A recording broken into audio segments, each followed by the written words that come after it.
তুরস্কের আঙ্কারা বিমানবন্দরের রানওয়েতে দাঁড়িয়ে আছে বিখ্যাত এয়ারফোর্স ওয়ান বিমানটি। বিশ্বের সবচেয়ে পরিচিত বিমান। সাংবাদিকরা ক্যামেরা তাক করে আছেন। মার্কিন প্রেসিডেন্ট ডোনাল্ড ট্রাম্প হাত নাড়তে নাড়তে সিঁড়ি বেয়ে উঠছেন বিমানে। সবাই দেখছেন, সবাই বিশ্বাস করছেন প্রেসিডেন্ট এই বিমানেই আছেন। কিন্তু সত্যিটা অন্যরকম। কিছুক্ষণ পরেই বিমানবন্দরের অন্য প্রান্তে একটা সাধারণ ক্যাটারিং ট্রাক চুপচাপ প্রেসিডেন্টকে নিয়ে গেল অন্য একটা সামরিক বিমানের দিকে। যে বিমানে সাংবাদিকরা উঠেছেন সেটা শুধু একটা লোক দেখানো ফাঁদ, একটা ডিকয়। আসল প্রেসিডেন্ট তখন অন্য কোথাও। কেন এই লুকোচুরি? কারণ গোয়েন্দা সংস্থাগুলোর কাছে খবর এসেছিল ইরান পরিকল্পনা করছে এয়ারফোর্স ওয়ান লক্ষ্য করে মিসাইল ছোড়ার। এমনকি তুরস্কের মাটিতে একজন ব্যক্তিকে দেখাও গেছে কাঁধে বহন করার ক্ষেপণাস্ত্র নিয়ে। এই পুরো ঘটনাটা প্রায় 1 মাস ধরে গোপন ছিল। সম্প্রতি the Washington post, CBS news এবং অন্যান্য মার্কিন সংবাদ মাধ্যম এই কাহিনীটি ফাঁস করে দিয়েছে। আর এরপরেই গোটা বিশ্ব জানতে পেরেছে আমেরিকার প্রেসিডেন্ট শুধু বক্তৃতা দিয়ে বেঁচে থাকেন না, মাঝে মধ্যে তাকে ক্যাটারিং ট্রাকে চড়ে ছদ্মবেশে প্রাণ বাঁচাতে হয়। চলুন এই নাটকীয় ঘটনাটা শুরু থেকে জানা যাক। সেই সঙ্গে বিশ্লেষণ করা যাক কি ভূরাজনৈতিক পরিস্থিতিতে ইরানি মিসাইলের ভয়ে এই কাজ করতে হলো বিশ্বের সবচেয়ে ক্ষমতাশালী মানুষটিকে।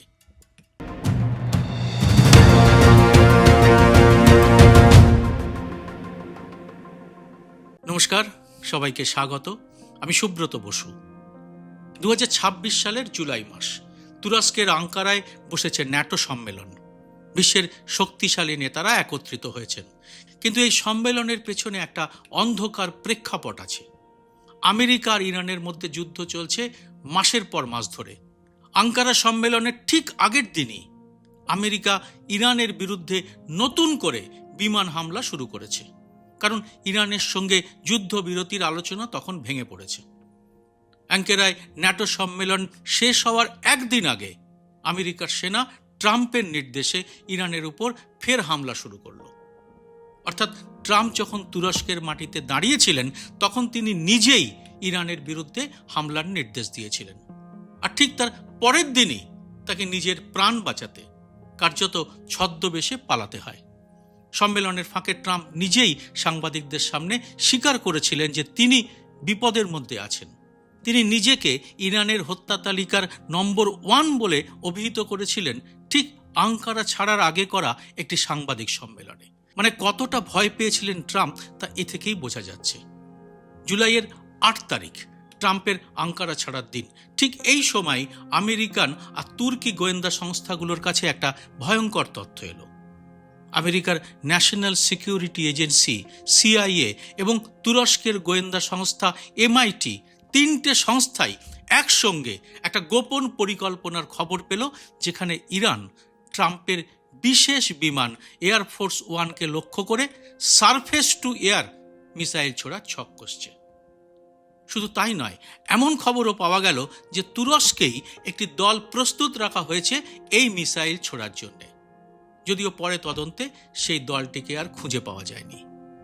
আরও চাঞ্চল্যকর তথ্য হলো মার্কিন গোয়েন্দারা জানতে পারলেন যে ইরান জানত ট্রাম্প আঙ্কারায় ঠিক কোথায় রয়েছেন। ন্যাটো সম্মেলনের কাছাকাছি একজন ব্যক্তিকে কাঁধে বহন করার মতো ক্ষেপণাস্ত্র নিয়ে দেখাও গিয়েছিল। এই তথ্য পাওয়ার সঙ্গে সঙ্গেই মার্কিন সিক্রেট সার্ভিস আর সামরিক বাহিনী একসঙ্গে বসে ট্রাম্পকে তুরস্ক থেকে বের করার একটি পরিকল্পনা তৈরি করে। লক্ষ্য একটাই, প্রেসিডেন্টকে জীবিত ফিরিয়ে আনা। এবার আসে সেই নাটকীয় মুহূর্ত, যেটা এখন গোটা বিশ্বে আলোচনার বিষয়। তুরস্ক থেকে বিমান ছাড়ার আগে প্রেসিডেন্ট ট্রাম্পকে গোপনে এয়ারফোর্স ওয়ান থেকে সরিয়ে অন্য একটা বিমানে নিয়ে যাওয়া হয় একটি ক্যাটারিং ট্রাকের সাহায্যে। ভাবুন দৃশ্যটা। বিশ্বের সবচেয়ে শক্তিশালী মানুষ, যার সুরক্ষায় থাকে হাজারো সৈন্য, অত্যাধুনিক প্রযুক্তি আর অগণিত অস্ত্র, সেই মানুষটিকে লুকিয়ে পালাতে হচ্ছে একটা খাবার সরবরাহের ট্রাকে চড়ে, তাদের কর্মী সেজে। এটাই বলে দেয় হুমকিটা কতটা গুরুতর ছিল। যে বিমানটা প্রকাশ্যে এয়ারফোর্স ওয়ান হিসেবে পরিচিত হয়ে উড়েছিল, সেই বিমানে ছিলেন আমেরিকার পররাষ্ট্রমন্ত্রী মার্কো রুবিও, অর্থমন্ত্রী স্কট বেসেন্ট এবং হোয়াইট হাউসের একাধিক শীর্ষকর্তা এবং সাংবাদিকরা। কিন্তু এখানেই আসল চমক, রুবিও আর বেসেন্টও জানতেন না যে এই বিমানে ডোনাল্ড ট্রাম্প নেই। অর্থাৎ নিজের মন্ত্রিসভার একাংশ এবং সংবাদ মাধ্যমকেও অন্ধকারে রেখেছিল প্রশাসন, শুধু সুরক্ষার স্বার্থে, আর তাদের ফেলা হয়েছিল বিপদের মধ্যে। ব্রিটেনে পৌঁছে ট্রাম্প কাতারের উপহার দেওয়া নতুন এয়ারফোর্স ওয়ানে গিয়ে ওঠেন। এটাতে তিনি ফিরে আসেন ওয়াশিংটনে। এই পুরো কৌশলটা এতটাই গোপনীয় ছিল যে কয়েক ঘন্টা আগে পর্যন্ত এই সিদ্ধান্তের কথা প্রকাশ্যে আসেনি, যতক্ষণ না ওয়াশিংটন পোস্ট, সিবিএস নিউজ এবং অন্যান্য সংবাদ মাধ্যম এই ঘটনাটি ফাঁস করে দেয়। আর এই খবর যখন প্রকাশ্যে চলে আসে, তখন সাংবাদিকরা সরাসরি ট্রাম্পকে এ নিয়ে প্রশ্ন করেন। আর মজার কথা, প্রেসিডেন্ট এই ঘটনাটি আর অস্বীকার করতে পারেননি। ক্যাটারিং ট্রাকে চড়ার প্রশ্নে সিবিএস নিউজের হোয়াইট হাউস সংবাদদাতা ন্যান্সি কর্ডেসকে ট্রাম্প বলেছিলেন এই সিদ্ধান্ত নিয়েছিল সামরিক বাহিনী আর সিক্রেট সার্ভিস। ওরা চেয়েছিল তিনি অন্য একটা বিমানে যান। তিনি এটাকে একটা ইরানি হুমকির জবাব বলেও জানান। তিনি এরকম হুমকি অবশ্য মাঝে মাঝে পান বলেও বিষয়টিকে লঘু করার চেষ্টা করেছেন। তার কথায়, যে কোনো গুরুত্বপূর্ণ প্রেসিডেন্টই অনেক হুমকির মুখে থাকেন। এই আপাত উদাসীনতা কি নিরাপদ জায়গায় ফিরে এসে সাহস দেখানো, নাকি রাজনৈতিক ভাবমূর্তি রক্ষার কৌশল, এটা নিয়ে বিতর্ক থাকতেই পারে। কিন্তু একটা কথা স্পষ্ট, প্রেসিডেন্ট নিজে বিষয়টিকে লঘু করে দেখাতে চাইছেন ঠিকই, কিন্তু ঘটনাটা মোটেই ছোটখাটো ছিল না। এই কাহিনীর মধ্যে আর একটা গুরুত্বপূর্ণ দিক লুকিয়ে আছে, সেটা হলো কোন বিমানে প্রকৃত সুরক্ষা আছে আর কোনটায় নেই।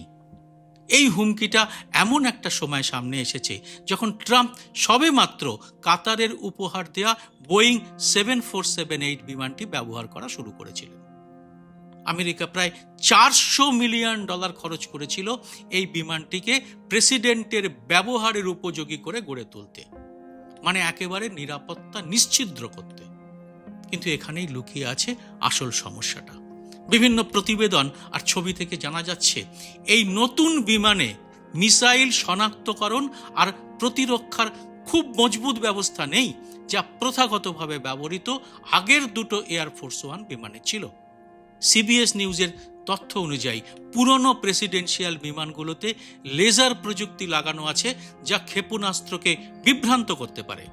এর সঙ্গে আরও প্রতিরক্ষামূলক ব্যবস্থাও আছে, কিন্তু কাতারের দেওয়া বিমানে এসব ব্যবস্থার কোনটা লাগানো আছে তা প্রকাশ্যে এখনো জানানো হয়নি। এই তথ্যটা আসলে গোটা ঘটনার সবচেয়ে চাঞ্চল্যকর অংশ, কারণ একটা নতুন চকচকে দামি আরামদায়ক বিমান পেয়ে প্রেসিডেন্ট হয়তো গর্বিত ছিলেন, কিন্তু সেই বিমানে নেই এমন প্রতিরক্ষা ব্যবস্থা যা জীবন বাঁচানোর জন্য জরুরি।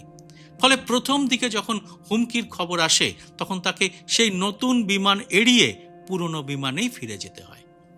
তবে এই প্রথমবার নয়, এর আগেও ইরানের হুমকি ট্রাম্পকে ছদ্মবেশ ধরতে বাধ্য করেছে। এর আগেও একবার এমন ঘটনা ঘটেছিল যখন ট্রাম্প প্রেসিডেন্ট ছিলেন না, ছিলেন শুধু প্রার্থী। 2024 সালের নির্বাচনী প্রচারের সময় ইরানের হত্যার হুমকি ট্রাম্পের নিরাপত্তা দলকে অত্যন্ত কড়া পদক্ষেপ নিতে বাধ্য করেছিল। তার মধ্যে একটা ছিল তাকে একটা ডিকয় বিমানে চড়িয়ে সম্ভাব্য আক্রমণকারীদের বিভ্রান্ত করা।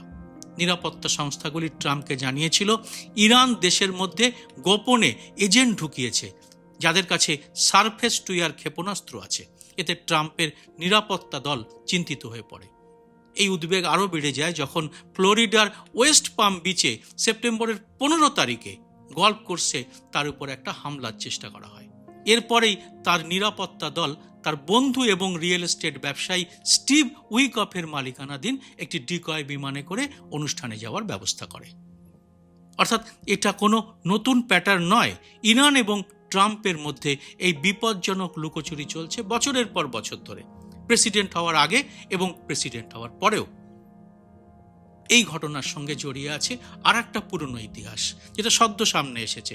এটাও 30 বছর আগের একটা অভিজ্ঞতা, যার সঙ্গে হালকা মিল খুঁজে পাওয়া যায়।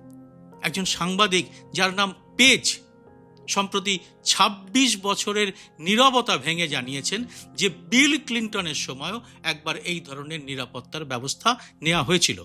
তিনি বলেন, তাকে জানানো হয়েছিল বিমান যাত্রার বিপদের কারণে অসাধারণ নিরাপত্তা ব্যবস্থার কথা, যার মধ্যে ছিল একটা ডিকয় বিমানের ব্যবহার। তিনি বলেন, সেই বিপদ শুধু প্রেসিডেন্ট ক্লিন্টনকেই নয়, সেই সফর কভার করা সাংবাদিকদেরও হুমকির মুখে ফেলেছিল। এবার আসবো এর ভূ রাজনৈতিক বিশ্লেষণে। কেন এই ঘটনাটি এতটা গুরুত্বপূর্ণ হয়ে উঠল? আসলে এর পেছনে লুকিয়ে আছে বিশ্ব রাজনীতির অনেকগুলো গুরুত্বপূর্ণ বার্তা। প্রথমত, যুদ্ধ কতটা গভীরে গিয়েছে এটা তার সবথেকে বড় একটা প্রমাণ। রিপোর্ট অনুযায়ী আমেরিকা এবং ইরানের যুদ্ধ 6 মাসের কাছাকাছি পৌঁছে যাওয়ার সঙ্গে সঙ্গে ইরানের পক্ষ থেকে ট্রাম্পকে হত্যার হুমকি ক্রমাগত বেড়ে চলেছে এবং ট্রাম্প এখন তাতে রীতিমতো ভয় পাচ্ছেন। এতদিন ধরে একটা যুদ্ধ চলার অর্থ এটা আর সামরিক সংঘাত নয়, এটা একটা দীর্ঘমেয়াদী শত্রুতায় রূপ নিয়েছে, যেখানে উভয় পক্ষই একে অপরকে ধ্বংস করার সুযোগ খুঁজছে। আর ইরানের কাছে ট্রাম্প শুধু একজন প্রতিপক্ষ নেতা নন, তিনি হয়ে উঠেছেন আমেরিকার আগ্রাসনের একটা মূর্ত রূপ। বিশেষ করে খামেনেইকে হত্যা করার পরে এই শত্রুতা চরমে উঠেছে। দ্বিতীয়ত, এটা থেকে আমেরিকার প্রযুক্তিগত দুর্বলতা প্রকাশ পেয়ে গেল। কাতারের দেওয়া নতুন বিমানে পর্যাপ্ত প্রতিরক্ষা ব্যবস্থা না থাকার তথ্য প্রকাশ্যে আসাটা আমেরিকার জন্য অত্যন্ত অস্বস্তির। তৃতীয়ত, তথ্য ফাঁস হওয়াটাই সবথেকে বিপজ্জনক দিক। একাধিক ট্রাম্প প্রশাসনের কর্মকর্তা হতাশা প্রকাশ করেছেন যে অত্যন্ত গোপনীয় কৌশল এবং পদ্ধতি জনসমক্ষে চলে আসছে, যা ভবিষ্যতে প্রেসিডেন্টের সুরক্ষা ব্যবস্থাকে বিপদে ফেলতে পারে। নইলে আঙ্কারায় ট্রাম্প কোথায় থাকবেন সেটা কি করে বিপক্ষ জানতে পারে? এটাই এই কাহিনীর সবথেকে বিপজ্জনক দিক। কারণ একবার যদি শত্রুপক্ষ জেনে যায় কি কৌশল ব্যবহার করা হচ্ছে, তাহলে পরের বার সেই একই কৌশল কাজ নাও করতে পারে। অর্থাৎ এই ফাঁস হওয়া তথ্য আসলে ভবিষ্যতের নিরাপত্তাকেই বিপদে ফেলে দিয়েছে। মানে পরের বার অন্য কোনো বিমানে ছদ্মবেশে উঠে পালিয়ে যাওয়ার সুযোগ নাও মিলতে পারে। আর চতুর্থত, আন্তর্জাতিক মিত্রতার বাস্তবতা। এই ঘটনায় তুরস্কের গোয়েন্দা সংস্থার সক্রিয় ভূমিকা লক্ষণীয়। এটা দেখিয়ে দিচ্ছে ন্যাটো সদস্য হিসেবে তুরস্ক এখনও আমেরিকার সঙ্গে গভীরভাবে যুক্ত, বিশেষ করে গোয়েন্দা তথ্য আদান প্রদানের ক্ষেত্রে। যদিও তুরস্কের সঙ্গে আমেরিকার সম্পর্ক মাঝে মধ্যেই জটিল হয়ে ওঠে, তবু এই সংকটের মুহূর্তে দুই দেশ একসাথে কাজ করেছে। আর পঞ্চমত, রাজনৈতিক ভাবমূর্তির লড়াই। ট্রাম্প যেভাবে এই ঘটনাটিকে লঘু করে দেখানোর চেষ্টা করছেন, আমি এরকম হুমকি অনেক পাই বলে উড়িয়ে দিচ্ছেন, এটা তার রাজনৈতিক কৌশলেরই অংশ। একজন প্রেসিডেন্ট যদি ভয় পান, তাহলে সেটা দুর্বলতার প্রতীক হয়ে যায়। তাই তিনি সচেতনভাবে বিষয়টিকে স্বাভাবিক ঘটনা হিসেবে তুলে ধরার চেষ্টা করছেন। কিন্তু বাস্তবে একজন প্রেসিডেন্টকে ক্যাটারিং ট্রাকে করে পালাতে হচ্ছে, এটা যতই স্বাভাবিক বা লঘু করে দেখানোর চেষ্টা করা হোক না কেন, এটা একটা অস্বাভাবিক এবং গুরুতর নিরাপত্তা সংকটের প্রমাণ।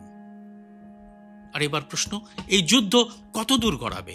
যদি ইরান সরাসরি আমেরিকার প্রেসিডেন্টকে হত্যা করার চেষ্টা করে থাকে, তাহলে এটা কি যুদ্ধের একটা নতুন পর্যায়ের সূচনা, নাকি এটা শুধুই মনস্তাত্ত্বিক চাপ তৈরি করার একটা কৌশল?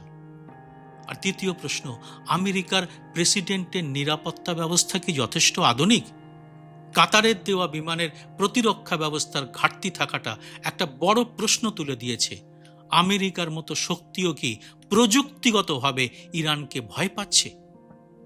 এটা কি তাহলে একটা নতুন অধ্যায়ের শুরু, যেখানে আমেরিকা ইরান সম্পর্ক আরও জটিল হতে চলেছে? এ ব্যাপারে আপনি কি বলেন অবশ্যই জানান কমেন্ট বক্সে। জয় হিন্দ, সত্যমেব জয়তে। স্বাধীন সাংবাদিকতার পাশে দাঁড়াতে এবং আমার প্রতিটি ভিডিও সবার আগে পেতে মাসে মাত্র 59 টাকা দিয়ে চ্যানেলের মেম্বারশিপ নিতে পারেন। চ্যানেলটি খুলে জয়েন শব্দটিতে ক্লিক করে যে কোনো দেশ থেকেই খুব সহজেই এ কাজ করা যায়। চ্যানেলটি ভালো না লাগলে সহজে মেম্বারশিপ ছেড়েও দিতে পারবেন। যারা এর মধ্যেই মেম্বারশিপ নিয়েছেন তাদের অনেক অনেক ধন্যবাদ। আপনাদের জন্য আলাদা করে ভিডিও তৈরির কাজও খুব শীঘ্রই শুরু করা হবে।